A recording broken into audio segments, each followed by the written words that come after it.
विकृत मानसिकतेचा भोंदू बाबा अशोक खरात, जो अध्यात्माच्या नावाखाली भविष्य आणि अंकशास्त्र सांगतो असं सगळं सांगत लोकांना गंडवायचा. पैसे तर लुबाडायचाच, पण हद्द म्हणजे त्यानं अनेक महिलांचं लैंगिक शोषणही केलंय. हे प्रकरण जेव्हा समोर आलं होतं त्या अत्याचाराचे 58 व्हिडिओ मिळाले होते, पण आता या व्हिडिओंचा आकडा 150च्या वर पोहोचलाय. यावरूनच त्या खराची घाणेरडी मानसिकता दिसून येते. हे सगळं तो कित्येक वर्षांपासून करत होता. ना त्याला कोणाची भीती होती, कारण त्याच्या मागे मोठं प्रशासकीय आणि राजकीय पाठबळ होतं. पण शेवटी त्याच्या पापाचा घडा भरलाच. त्याला अटकही झाली आणि आता त्याची चौकशी सुरू आहे. त्याच्या काळ्या कारणामांची चौकशी सुरू आहे. पण त्याचं हे भिंग नेमकं कशा पद्धतीनं फुटलं, त्याच्या अटकेचा मास्टर प्लॅन कशा पद्धतीनं आखला गेला, पाहूया त्या व्हिडिओच्या माध्यमातून. त्यासाठी हा व्हिडिओ शेवटपर्यंत नक्की पहा. नमस्कार, मी अक्षता आणि तुम्ही पाहताय सकाळ. खरं तर भोंदू बाबा अशोक खरातचं कांड उघड करण्यामध्ये सगळ्यात मोठा हात त्याचा पीए नीरज जाधव आहे. हे तर आपल्या सगळ्यांना माहिती आहे. अशोक खरातच्या कारनाम्याची माहिती नीरजला आधीच माहिती होती, कारण तो त्याचा पीएच होता. त्यानं त्याच्या केबिनमधल्या सीसीटीव्हीचा ॲक्सेस आपल्याकडे ठेवला होता आणि यातूनच काही व्हिडिओच्या मदतीनं त्यानं खरातला ब्लॅकमेल करायला ठरवलं होतं. या नीरज जाधवनं खरातला हे व्हिडिओज दाखवत ब्लॅकमेलिंगची धमकी दिली होती आणि काही पैशांची मागणी केली होती. पण खरात काही त्याला जुमानत नव्हता, म्हणून नीरजनं त्या पीडित महिलांना ब्लॅकमेल करायचं ठरवलं. त्यानंतर या पीडित महिलांनी घाबरून खरं तर खरातवरती कारवाई करण्यासाठी एका आमदाराची भेट घेतली होती. व्हिडिओ दाखवत पीडित महिलेनं या आमदाराला आपली सगळी अपविती सुद्धा सांगितली. पण संबंधित आमदारानं खरातला वाचवण्यासाठी हे प्रकरण दाबण्याचा प्रयत्न केला आणि उलट खरातच्या कानावरती ही गोष्ट सांगितली. यानंतर अलर्ट झालेल्या खरातनं पीडितेच्या पतीवरच गुन्हा दाखल केला. पण संबंधित पीडितेनं हार न मानता पुन्हा एकदा दुसऱ्या आमदाराची भेट घेतली आणि पुन्हा हे सगळं प्रकरण त्या आमदाराच्या कानावरती घातलं.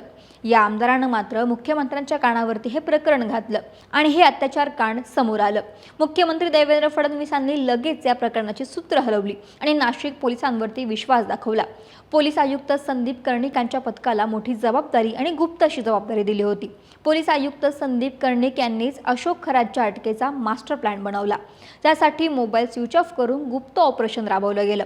अशोक खरात दुसऱ्या देशामध्ये पळून जाऊ नये म्हणून काळजी घेण्यात आली होती. यासोबतच खरातचे राजकीय आणि प्रशासकीय संबंधही लक्षात ठेवले गेले होते आणि म्हणूनच हे संपूर्ण त्याच्या अटकेचं प्लॅनिंग जे आहे ते गुप्तपणे आखलं गेलं होतं.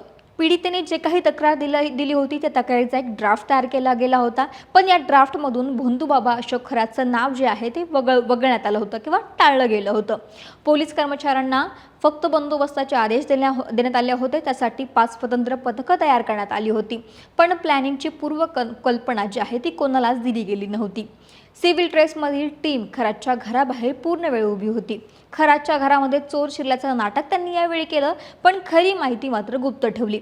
चोर शिरल्याचं नाटक करत पोलिसांनी खरातच्या घरामध्ये एंट्री केली आणि एकदा खात्री झाली की खरात हा घरामध्येच आहे, तेव्हा क्राईम ब्रांचनं तात्काळ खरातला ताब्यात घेतलं.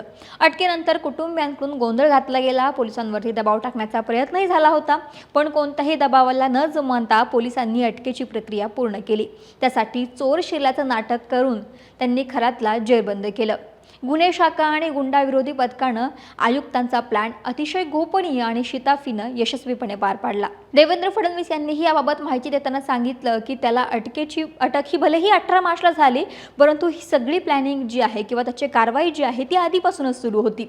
10 मार्च रोजी दुसऱ्या जिल्ह्यातून आपण एका तक्रारीचा उपयोग करून अशोक खरात कुठेही बाहेर जाऊ नये यासाठी लुकआउट नोटीसही जारी केली होती, असं फडणवीसांनी सांगितलं.